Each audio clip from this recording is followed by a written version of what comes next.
বিসমিল্লাহির রহমানির রহিম। আসসালামু আলাইকুম। এইচএস ম্যাথ ক্লাসে তোমাদের সকলকে স্বাগত।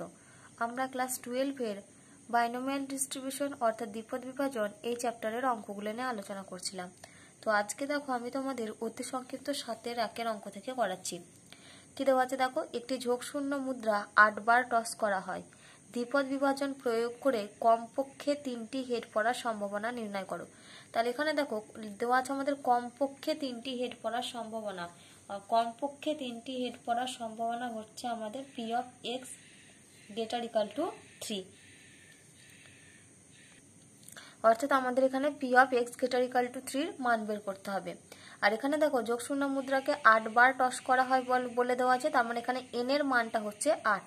এবার একটি ঝোঁকশূন্য মুদ্রা, এখানে দেখো মুদ্রাটা হচ্ছে ঝোঁকশূন্য আর আমাদের যেটা উত্তর চেয়েছে সেটা হচ্ছে কমপক্ষে 3টি হেড পড়ার সম্ভাবনা। তাহলে দেখো আমি এখানে হেড পড়ার ঘটনাটাকে কি ধরবো, সাফল্য ধরবো। তাহলে মুদ্রাটা যেহেতু ঝোঁকশূন্য মুদ্রা, সেজন্য আমাদের এখানে পি মানে সাফল্য, পি এর মানটা কত হবে, পি এর মান হবে হাফ। তাহলে পি সমান যদি হাফ হয় তাহলে কিউ সমান হবে আমাদের 1 মাইনাস হাফ অর্থাৎ হাফ। তাহলে আগে আমাদেরকে দ্বিপদ বিভাজনটা লিখতে হবে। তাহলে দ্বিপদ বিভাজন হচ্ছে আমাদের formula NCx into p to the power x into q to the power n minus x. তাহলে এখানে আমাদের দ্বিপদ বিভাজন হবে এই যে NCx মানে কত, 8cx into half to the power x into half to the power 8 minus x, যেখানে এক্স এর মান হচ্ছে 0 1 2 কত দূর পর্যন্ত, এই যে যত এন এর মানটা n এর মান কত 8, তাহলে n এর মান যেহেতু 8 সেজন্য এক্স এর মান হবে 0 থেকে 8। তাহলে দেখো আমরা অঙ্কটা শুরু করছি এবং শুরুতে আমাদের যে ইনফরমেশনগুলো আমরা বই থেকে পেয়েছি সেগুলো আমরা লিখে নিয়েছি। কি না, যেহেতু মুদ্রাটি ঝোঁকশূন্য সুতরাং হেড পড়ার ঘটনা সাফল্য হলে পি সমান হাফ। তাহলে অতএব কিউ সমান কত হবে 1 মাইনাস হাফ, তাহলে এটা সমান হচ্ছে হাফ। এবার যেহেতু মুদ্রাটি 8 বার টস করা হয়েছে সুতরাং এন সমান হবে 8। এবার আমরা কি করব, পি অফ এক্স সমান এক্স এর মান বের করব। তাহলে এখানে আমরা কি লিখছি দেখো, অতএব পি অফ এক্স সমান স্মল এক্স, এটা সমান আমরা কত পাবো 8cx into half to the power x into half to the power x into half to the power 8 minus x. X এর মান কত পর্যন্ত না 0 1 2 ডট ডট দিয়ে মাঝের মানগুলো লিখলাম না, একেবারে 8 পর্যন্ত। তাহলে দেখো এখানে half to the power x রয়েছে আর half to the power 8 minus x রয়েছে। তাহলে আমাদের এখানে প্লাস এক্স আর মাইনাস এক্সটা ক্যান্সেল হবে, তাহলে পড়ে থাকবে শুধু হাফ টু দি পাওয়ার 8। অর্থাৎ এটা আমরা পাচ্ছি 8cx into half to the power 8। এবার দেখো আমাদেরকে কি চেয়েছে উত্তর, না কমপক্ষে 3টি হেড পড়ার সম্ভাবনা। তাহলে আমাদের কমপক্ষে 3টি হেড পড়ার সম্ভাবনা হচ্ছে আমাদের P of x greater equal to 3। তাহলে আমাদের এখন P of x greater equal to 3 এর ভ্যালু বের করতে হবে। তাহলে দেখো আমি কি লিখলাম, যে কমপক্ষে অতএব দিয়ে কমপক্ষে 3টি হেড পড়ার সম্ভাবনা P of x greater equal to 3। এবার দেখো আমি যদি এক্স গ্রেটার ইকুয়াল টু 3 তে মান বের করতে যাই, তাহলে আমাকে দেখো p of 3 plus P of 4 plus P of 5 এরকম করে কত দূর পর্যন্ত মান নিতে হবে। এই যে যেহেতু এখানে 8 পর্যন্ত আছে সেজন্য আমাকে পি অফ 8 পর্যন্ত প্লাস পি অফ 8 পর্যন্ত লিখতে হবে। তাহলে দেখো ওখানে 3 থেকে 8 পর্যন্ত মানে আমাকে অনেকগুলো টার্মের ক্যালকুলেশন করতে হবে। কিন্তু আমি যদি 3-এর ছোট মানগুলো নিই, তাহলে দেখো 3-এর ছোট মান নিলে আমাদের শুধু 0 1 আর 2 তে ক্যালকুলেশন করতে হবে। সেই জন্য তোমরা সবসময় চেষ্টা করবে যেগুলোতে আমাদের মানে কম ক্যালকুলেশনে আনসারটা মিলে যায়। তাহলে এখানে P of x greater equal to 3 আছে, সেজন্য এটাকে আমরা সাজিয়ে কি লিখছি, P of x greater equal to 3 মানে এটা আমরা লিখতে পারি 1 minus p of x less than 3। যেহেতু এখানে গ্রেটার আর ইকুয়াল দুটোই রয়েছে সেজন্য এখানে শুধুমাত্র লেস দ্যান হবে। তাহলে 1 minus p of x less than 3, তার মানে এক্স লেস দ্যান 3 তে কটা মান আছে দেখো 0 1 আর 2, তার মানে এটা সমান আমরা কি লিখতে পারি 1 minus p of x less than 3, মানে এটাকে আমরা লিখতে পারি 1 minus p of x equal to 0 plus P of x equal to 1 plus P of x equal to 2। আমাদের এই কটা মান আসবে। তাহলে এবার আমরা এই x equal to 0 x equal to 1 আর এক্স ইকুয়াল টু 2 তে মানগুলো বসাই। তাহলে 1 মাইনাস দেখো p of x equal to 0 মানে এখানে এক্স এর মান হচ্ছে 0, তার এখানে কত হবে 8c0 into half to the power 8। তাহলে এটা লিখছি 8c0 into half to the power 8 plus P of x equal to 1, তার মানে এটা হবে 8c1 into half to the power 8 plus এখানে দেখো রয়েছে এক্স ইকুয়াল টু 2, তার মানে এটা হবে 8c2।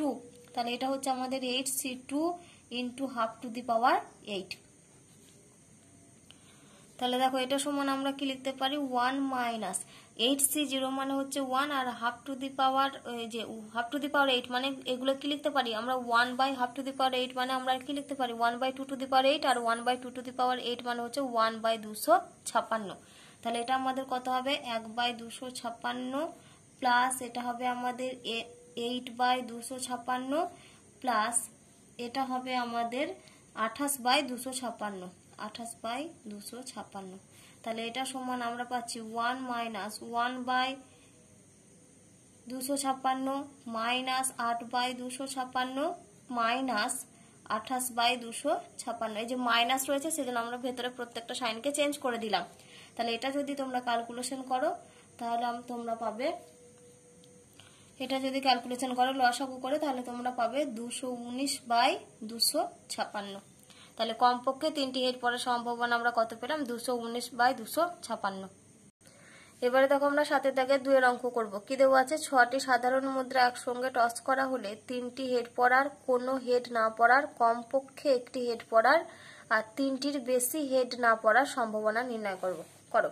তাহলে এখানে দেখো 6টি সাধারণ মুদ্রাকে টস করা হচ্ছে, তার মানে এখানে এন এর মান হচ্ছে 6। এবার আমাদের দেখো যে কটা আনসার চেয়েছে প্রত্যেকটা হচ্ছে হেড পড়ার, কোনো জায়গাতে 3টি কোনো জায়গাতে হেড না পড়ার। তাহলে আমরা এখানে কি করব হেড না পড়ার ঘটনাটাকে আমরা সাফল্য ধরবো, কারণ আমাদেরকে এই দ্বিপদ বিভাজনের অঙ্কের ক্ষেত্রে আমাদেরকে দুটো ঘটনা ধরতে হয়, একটা হচ্ছে সাফল্য আর একটা হচ্ছে অসাফল্য।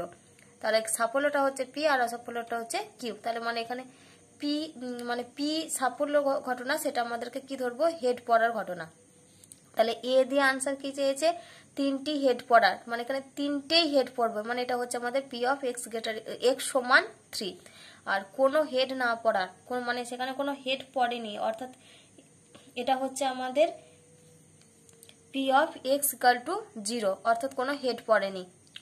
তারপরটা কি বলেছে দেখো কমপক্ষে একটি হেড পড়ার, কমপক্ষে একটি হেড পড়ার সম্ভাবনা মানে এটা হচ্ছে আমাদের P of x greater equal to 1। আর এটা বলেছে 3টির বেশি হেড না পড়ার সম্ভাবনা। তাহলে আর 3টির বেশি হেড না পড়ার সম্ভাবনা হচ্ছে আমাদের P of x laser equal to 3। তাহলে দেখো এবার আমরা অঙ্কটা শুরু করছি। তাহলে শুরুতেই আগে আমরা যেগুলো ধরে নিয়েছি ওগুলো আগে আমরা লিখে নিই। তাহলে দেখো এখানে আমরা কি লিখলাম যে হেড পড়ার ঘটনা সাফল্য হলে পি সমান হচ্ছে হাফ, তাহলে অতএব কিউ সমান হবে আমাদের 1 মাইনাস হাফ সমান হাফ। এবার যেহেতু 6টি মুদ্রা একসঙ্গে টস করা হয় সুতরাং এন সমান 6।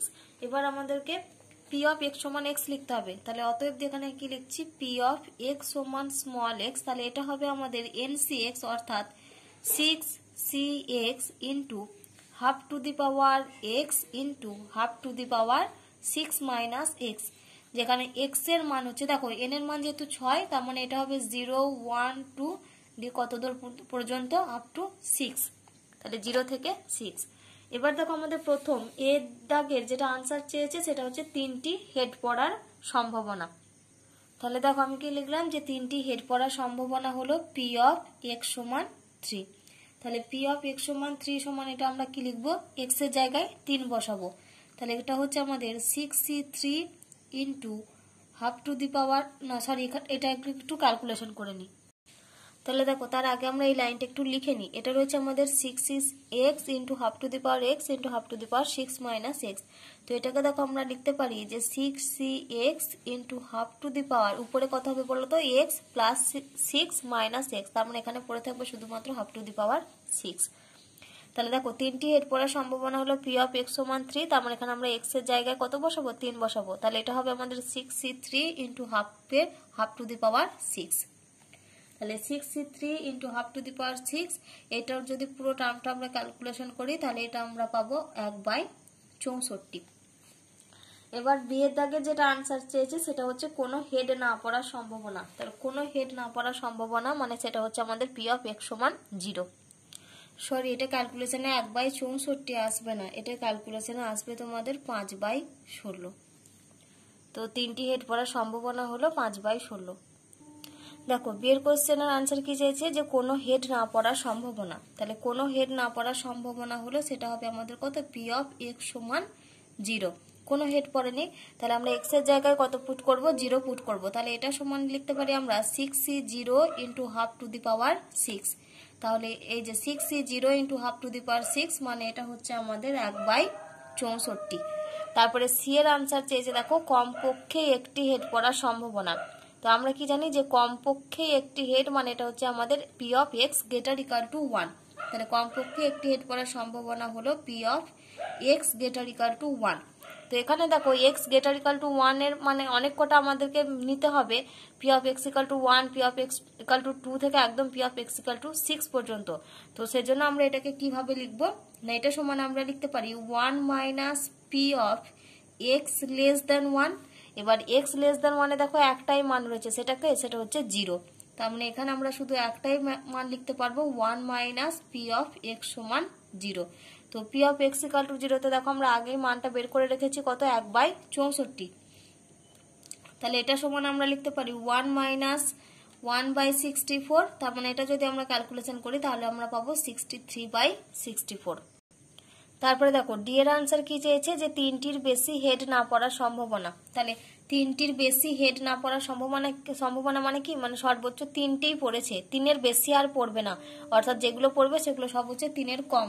সেই জন্য এটা আমরা কি লিখবো, পি অফ এক্স এটা হচ্ছে লেস অর ইকুয়াল টু 3।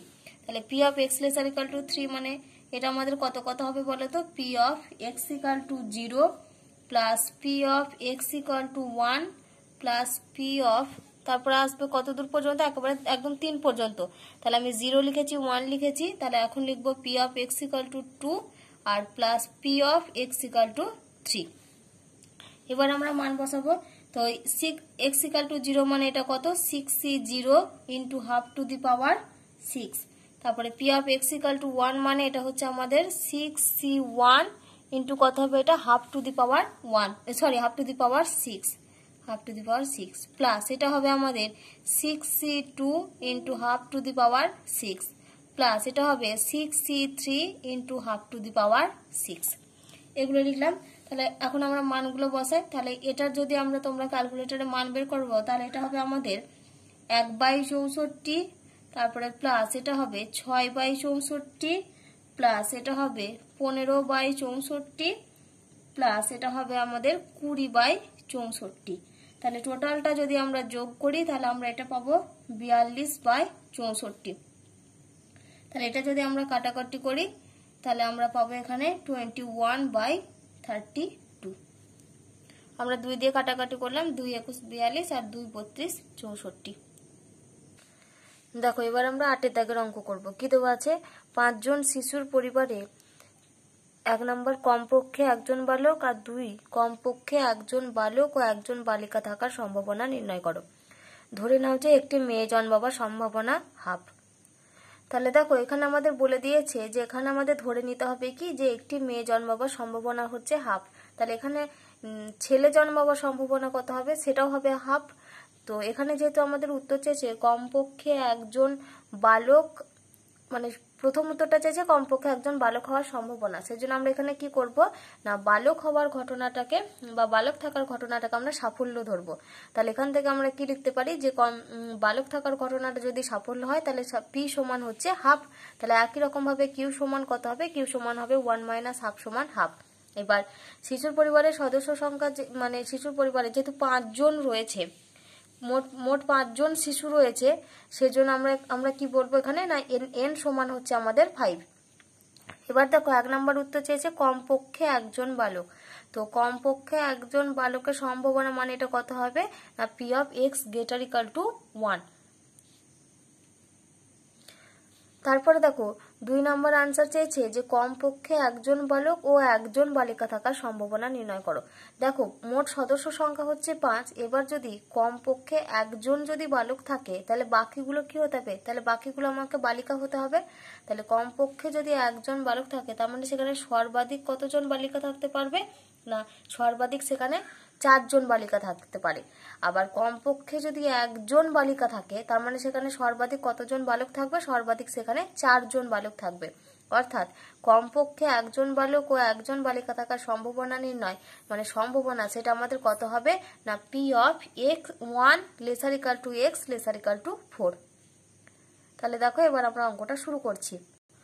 তাহলে দেখো আমি এখানে কি লিখেছি শুরুতেই, যে বালক থাকার ঘটনা সাফল্য হলে পি সমান হাফ, তাহলে অতএব কিউ সমান হচ্ছে 1 মাইনাস হাফ সমান হাফ। এবার যেহেতু পরিবারে 5 জন সদস্য সুতরাং এন সমান 5, তাহলে অতএব আমরা কি বের করব, পি অফ এক্স সমান এক্স। তাহলে এটা হবে আমাদের 5cx into half to the power x into half to the power 5 minus x. এখানে এক্স এর মান হচ্ছে 0, 1, 2 কতদূর পর্যন্ত, এই যে 5 পর্যন্ত, তাহলে ডট ডট দিয়ে 5 লিখে দিলাম। তাহলে এখানে দেখো এই যে half to the power x into half to the power 5 minus x, তাহলে এটা সমান আমরা কি লিখতে পারি, 5cx into half to the power, এটা হবে আমাদের এক্স প্লাস 5 মাইনাস এক্স, তাহলে plus x minus x cancel করে দিলাম, তাহলে এটা সমান আমরা পাচ্ছি 5cx into half to the power 5। এবার আমাদের যে আনসারগুলো বের করতে দিয়েছিল ওগুলো বের করব। তাহলে দেখো 1 নম্বর আনসার কি চেয়েছে আমাদের, কমপক্ষে একজন বালক থাকার সম্ভাবনা। তাহলে কমপক্ষে একজন বালক থাকার সম্ভাবনা হলো, এটা আমরা কি লিখবো, একজন কমপক্ষে একজন বলেছে, তার মানে এটা হচ্ছে আমাদের P of x greater equal to 1। এবার P of x greater equal to 1 মানে এটাকে আমরা কি লিখতে পারি, এটাকে আমরা লিখতে পারি 1 minus p of x equal to 0। P of x greater equal to 1, তো আমি এখানে কি লিখলাম, এই যে এক্স গ্রেটার ইকুয়াল টু 1, সেই জন্য আমি এখানে এক্স গ্রেটার ইকুয়াল টু 1, তাহলে এখান থেকে আমরা যদি 1 থেকে বিয়োগ করি তার মানে এখানে আমরা এক্স এর একটাই ভ্যালু পাবো, সেটা হচ্ছে এক্স ইকুয়াল টু 0, সেই জন্য আমরা এটা লিখলাম 1 minus p of x equal to 0। তাহলে এটা সমান আমরা কি লিখতে পারি, 1 minus 5c0 into half to the power 5, তার মানে এটা সমান আমরা লিখতে পারি 1 মাইনাস 1/32 সমান এটা হবে আমাদের 31/32। 2 নম্বর কি আনসার চেয়েছিল, দেখো যে 5 জন শিশুর মধ্যে কমপক্ষে একজন বালক ও একজন বালিকা থাকার সম্ভাবনা। তাহলে কমপক্ষে একজন বালক ও একজন বালিকা থাকার সম্ভাবনা মানে সেটা হচ্ছে P of 1 laser equal two x laser equal two 4। তাহলে 1 laser equal two x laser equal two 4 মানে এটাকে আমরা কত লিখতে পারি, মানে এক্স এর মানটা হচ্ছে 1 এর সমান অথবা বড়, আর এদিকে হচ্ছে 4 এর সমান অথবা ছোট, তার মানে এক্স ইকুয়াল 1 থেকে শুরু করে কত দূর পর্যন্ত হবে, ইকুয়াল 4 পর্যন্ত। তাহলে এটা সমান আমরা লিখতে পারি P of x equal to 1 plus P of x equal to 2 plus P of x equal to 3 plus P of x equal two 4। এই কয়টা মান হবে, তাহলে এক্স ইকুয়াল টু 1 মানে কত, এটা হবে দেখো আমাদের 5c1 into half to the power 5 plus x equal to 2 মানে এটা হবে আমাদের 5c2 into half to the power 5 plus 5c3 into half to the power 5 plus 5c4 into half to the power 5। তো এই টোটালটা যদি আমরা যোগ করি তাহলে আমরা কত পাবো, আমরা পাবো 30/32 সমান হচ্ছে 15/16। দেখো এবার আমরা 12 দাগের অঙ্ক করব। কি দেওয়া আছে, এলোপাতাড়িভাবে বিন্যাসিত 52টি তাসের প্যাকেট থেকে যথেচ্ছভাবে 5টি তাস প্রতিস্থাপন করে তোলা হলো। 5টি কার্ড ইস্কাবন, কেবলমাত্র 3টি কার্ড ইস্কাবন, একটিও ইস্কাবন না পাওয়ার সম্ভাবনা কত। তো এখানে দেখো যেহেতু আমাদের প্রত্যেকটা আনসার কি চেয়েছে, ইস্কাবন কার্ডের জন্য চেয়েছে, সেজন্য আমরা এখানে কি করব, ইস্কাবন কার্ড পাওয়ার ঘটনাটাকে আমরা সাফল্য ধরবো। তাহলে দেখো যে একটি তাসের প্যাকেটে কতগুলো তাস থাকে না, 52টা তাস থাকে।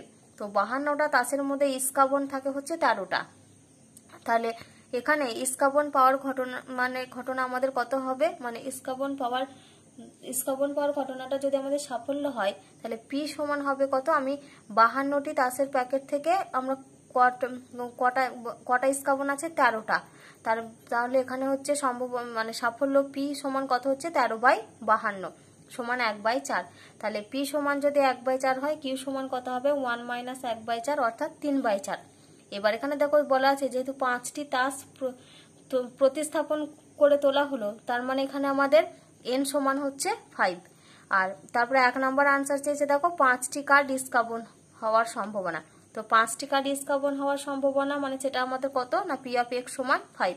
কেবলমাত্র 3টি কার্ড ইস্কাবন মানে এখানে আমাদের কত বের করতে হবে, P of x equal to 3। আর একটিও ইস্কাবন না পাওয়ার সম্ভাবনা মানে এটা হচ্ছে আমাদের পি অফ এক্স সমান 0। তাহলে দেখো এবার আমরা অঙ্কটা শুরু করছি। তাহলে দেখো শুরুতে কি লিখলাম, যে ইস্কাবন পাওয়ার ঘটনা সাফল্য হলে সেখানে পি সমান কত আমরা লিখবো 13/52 সমান 1/4। তাহলে অতএব কিউ সমান কত হবে 1 মাইনাস 1/4 সমান 3/4। যেহেতু মোট 5টি তাস তোলা হয়েছে সুতরাং n সমান 5।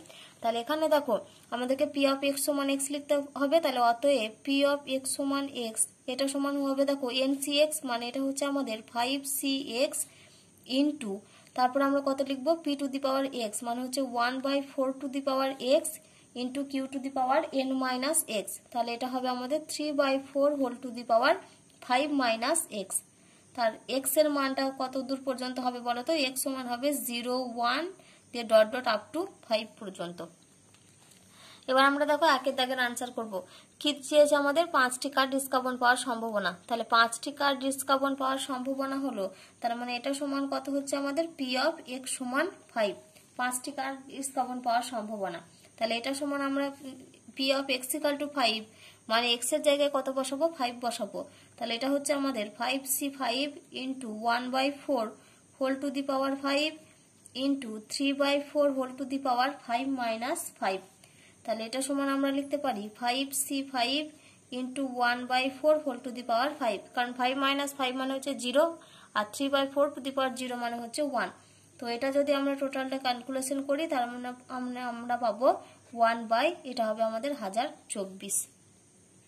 আমি এখানে মানগুলো এই মানগুলো আমি ডিরেক্ট লিখে দিচ্ছি, কিন্তু তোমরা এগুলো ক্যালকুলেটর থেকে মানগুলো একটু বের করে নিও। তারপরে দেখো 2 এর আনসার কি চেয়েছে? যে কেবলমাত্র 3টি কার্ড ইস্কাবন পাওয়ার সম্ভাবনা। তাহলে কেবলমাত্র 3টি কার্ড ইস্কাবন পাওয়ার সম্ভাবনা মানে এটা কত? p অফ x সমান 3। তাহলে আমরা x এর জায়গায় 3 বসাবো। তাহলে সমান আমরা কত লিখছি? 5c3 into 1/4 whole to the power এটা হবে 3 ইন্টু তারপর এটা হবে 3/4 হোল টু দি পাওয়ার এটা হচ্ছে 5 মাইনাস 3। তাহলে এটা সমান হচ্ছে 5c3 into 1/4 whole cube into এটা হচ্ছে 3/4 হোল টু দি পাওয়ার এটা 5 মাইনাস 3 মানে 2। তো এটা যদি টোটালটা ক্যালকুলেশন করো তাহলে তোমরা পাবে 45/512। 3 এর আনসার কি চেয়েছে দেখো? একটিও ইস্কাবন না পাওয়ার সম্ভাবনা। তাহলে একটিও ইস্কাবন না পাওয়ার সম্ভাবনা মানে কত? এটা হচ্ছে p অফ x সমান 0। তাহলে p অফ x সমান 0 মানে এটাকে আমরা কত লিখতে পারি? 5c0 into 1/4 whole to the power 0 into 3/4 whole to the power 5 minus 0। তো এটা যদি তোমরা ক্যালকুলেশন করো তাহলে পাবে 243/1024। দেখো এবার আমরা সংক্ষিপ্ত 2 এর অঙ্ক করব। কি দেওয়া আছে? যে রাশির দ্বারা দ্বিপদ বিভাজন সংগত হয় তা লেখো। তো যে রাশি দ্বারা দ্বিপদ বিভাজন সংগত হয় সেটা আমাদের কত? সেটা হচ্ছে আমাদের p অফ x সমান x সমান f অফ x সমান কত লিখি আমরা? ncx into p to the power x into q to the power n minus x, যেখানে x এর মান হচ্ছে 0 থেকে n পর্যন্ত আর p সমান p হচ্ছে 0 lesser equal to p lesser equal to 1 আর q সমান হচ্ছে 1 মাইনাস p। তারপর এখানে কি বলেছে দেখো? দ্বিপদ বিভাজনের ভেদ মান নির্ণয় করো। তো ভেদ মান আমাদের কত হয়? ভেদ মান হচ্ছে np/q। তারপরে কি দেখাতে বলেছে? যে দেখাও যে ভেদ মান n/4 এর অধিক হতে পারে না। তো আমাদের কি দেখাতে হবে না? ভেদ মানের মানটা হচ্ছে n/4 এর বেশি নয়। তাহলে দেখো আমি কি লিখলাম এখানে? যে দ্বিপদ বিভাজনের রাশি p অফ x সমান x সমান f অফ x। তাহলে এটা সমান আমরা কি লিখতে পারি? এটা সমান লিখি ncx into p to the power x into q to the power n minus x, যেখানে x হচ্ছে 0 1 একদম আপ টু কত দূর পর্যন্ত? n পর্যন্ত, এবং 0 lesser equal to p lesser equal to 1 আর q সমান আমরা লিখি 1 মাইনাস p। এবার আমাদের সেকেন্ড যেটা চেয়েছে সেটা হচ্ছে ভেদ মান লিখতে বলছে। তো ভেদ মানকে আমরা কি দিয়ে লিখি? সিগমা স্কয়ার, আর সিগমা স্কয়ার সমান আমরা কি জানি? যে np/q। তো শুরুতেই তোমরা কি করবে না? এই যে দ্বিপদ বিভাজনের প্যারামিটার হচ্ছে দুটি n ও p, আর ভেদ মান হচ্ছে সিগমা স্কয়ার। তাহলে সিগমা স্কয়ার সমান আমরা কি লিখি? np/q, যেখানে q সমান 1 মাইনাস p। তো আমাদের যেটা দেখাতে হবে সেটা হচ্ছে ভেদ মানের মান কখনোই n/4 এর থেকে বেশি হতে পারে না। তো দেখো আমরা এখানে সিগমা স্কয়ার সমান কত লিখেছি? np/q, যেখানে q সমান হচ্ছে 1 মাইনাস p। তো দেখো যেহেতু q সমান 1 মাইনাস p, তাহলে এখান থেকে আমরা কি লিখতে পারি? যে p প্লাস q এটা সমান হচ্ছে 1। তাহলে p প্লাস q সমান আমরা কত পেলাম? p প্লাস q সমান 1। তাহলে এখন আমরা কার মান বের করব? এখন আমরা 4pq এর মানটা বের করে নিই, কারণ আমাদেরকে কি দেখাতে হবে? এই যে np/q এই রাশির মানটা কখনোই 4 এর থেকে 1/4 এর থেকে বড় হতে পারে না। সরি আমি ভুল বললাম, সিগমা স্কয়ার দেখাতে হবে। সিগমা স্কয়ারের মানটা কখনোই n/4 এর থেকে বড় হতে পারে না। তো যেহেতু n/4 এর থেকে বড় হতে পারে না, সেই জন্য আমরা শুরুতেই কার মান বের করছি, দেখো 4pq এটার মান বের করছি। তো 4pq মানে আমরা এখানে কি লিখবো, 4ab এর ফর্মুলা লিখবো। তো 4ab এর ফর্মুলা হচ্ছে a প্লাস b এর whole square minus a minus b এর হোল স্কয়ার। তাহলে 4pq সমান আমরা কি লিখতে পারি, দেখো p প্লাস q এর whole square minus of p minus q এর হোল স্কয়ার। তো আমরা কি জানি, p প্লাস q এর মান হচ্ছে 1, আমি আগে বের করে রেখেছি। তাহলে এখান থেকে আমরা কত পাচ্ছি, দেখো 1 মাইনাস p মাইনাস q এর হোল স্কয়ার। দেখো এই p মাইনাস q এর হোল স্কয়ার এটা হচ্ছে সবসময় একটা বর্গ রাশি। তো এটা যদি একটা বর্গ রাশি হয়, তার মানে p মাইনাস q এর হোল স্কয়ারের মানটা কি হবে, নিশ্চয়ই গ্রেটার ইকুয়াল টু 0। তাহলে এখানে আমরা কি লিখছি, দেখো তাহলে এই মানটা যদি গ্রেটার ইকুয়াল টু 0 হয়, তার মানে এখানে কি 4pq এর মানটা কি 1 মাইনাস p মাইনাস q এর হোল স্কয়ার। তার মানে এখান থেকে আগে আমরা কি লিখছি, দেখো যেহেতু p মাইনাস q এর হোল স্কয়ার এটা গ্রেটার ইকুয়াল টু 0, তাহলে অতএব দিয়ে আমরা এখান থেকে কি লিখতে পারি বলতো, যে 4pq এই মানটা হচ্ছে লেসার ইকুয়াল টু 1। কারণ এই মানটা গ্রেটার ইকুয়াল টু 0 হলেও এই মানটা তো কখনোই 1 এর থেকে বড় হতে পারে না, কারণ 1 এর থেকে বড় হয়ে গেলে এটা কি হবে, 1 মাইনাস 1 এর একটা বড় রাশি, মানে এটা আমাদের একটা নেগেটিভ সংখ্যা চলে আসবে। তো সেটা তো কখনোই সম্ভব নয়। তাই সেই জন্য p মাইনাস q এর হোল স্কয়ারের মানটা যদি গ্রেটার ইকুয়াল টু 0 হয়, কিন্তু সেই মানটা কি হতে হবে, 1 এর থেকে ছোট হতে হবে। তার মানে আমরা এখান থেকে তাহলে 1 থেকে আমরা 1 এর একটা ছোট রাশি ধরো আমরা ধরে নিচ্ছি যে p মাইনাস q এর মানটা ধরো আমাদের এরকম বেরোলো 1/5। যদি সাপোজ আমাদের এটা বেরোয়, তাহলে এই 1/5 মানটা কি 1 এর থেকে তো ছোট, তাহলে 1 মাইনাস 1/5। তার মানে এই যে 1 এর থেকে এটা হচ্ছে একটা ছোট রাশি, তার মানে আমরা কি বলতে পারি, যে এর যেটা মান বেরোবে, তাহলে 1 মাইনাস 1/5 মানে এটা কত বেরোবে, 4/5। তাহলে 4/5 মানটা কি অবশ্যই কি হবে, লেসার ইকুয়াল টু 1। বা কোনো সময় আমাদের একের সঙ্গে সমানও হতে পারে। একের সঙ্গে সমান কখন হবে, যদি আমাদের এর ডিফারেন্সটা 0 হয়ে যায়। কারণ এখানে এই যে আমি গ্রেটার ইকুয়াল 0 নিয়েছে, মানে কি কোনো সময় হতেই পারে যে এর মানটা ইকুয়াল 0 হয়ে গেল। তাই ইকুয়াল যদি 0 হয়ে যায়, তখন 4pq এর মানটা হয়ে যাবে 1। কিন্তু এটা যদি আমাদের একের ছোট একটা রাশি যদি আমরা নিই, তাহলে সেই মানটা কি হচ্ছে, সেই মানটা হবে লেস দেন 1। আর 0 নিলে তখন আমাদের হয়ে যাবে লেসার ইকুয়াল টু 1। তাহলে 4pq এর মানটা আমরা কি পেলাম, লেসার ইকুয়াল টু 1। তাহলে এখান থেকে আমরা কি লিখতে পারি, এখান থেকে আমরা লিখতে পারি, দেখো pq এর মানটা হচ্ছে লেসার ইকুয়াল টু 1/4। তাহলে আমরা pq এর মানটা পেলাম লেসার ইকুয়াল টু 1/4। তো আমরা আমাদের কি দেখাতে হবে, ভেদ মানের মানটা n/4 এর থেকে বড় হয় না। তাহলে ভেদ মান সমান আমাদের কত, ভেদ মান সমানই হচ্ছে সিগমা স্কয়ার, সেটা সমান হচ্ছে আমাদের npq। তাহলে এই npq, তার মানে এখান থেকে আমরা কি লিখতে পারছি, যে সিগমা স্কয়ার সমান যদি আমাদের npq হয়, আবার pq এর মানটা কি লেসার ইকুয়াল টু 4, এই যে লেসার ইকুয়াল টু 1/4। তাহলে এখান থেকে আমরা অতএব দিয়ে কি লিখতে পারি, অতএব দিয়ে লিখতে পারি sigma square laser equal two হচ্ছে n ইন্টু 1/4। তার মানে আমরা এখানে কি পেলাম, যে সিগমা স্কয়ার মানটা হচ্ছে লেসার ইকুয়াল টু 1/4, অর্থাৎ n/4 এর সমান অথবা ছোট। তার মানে কি n/4 এর বেশি নয়।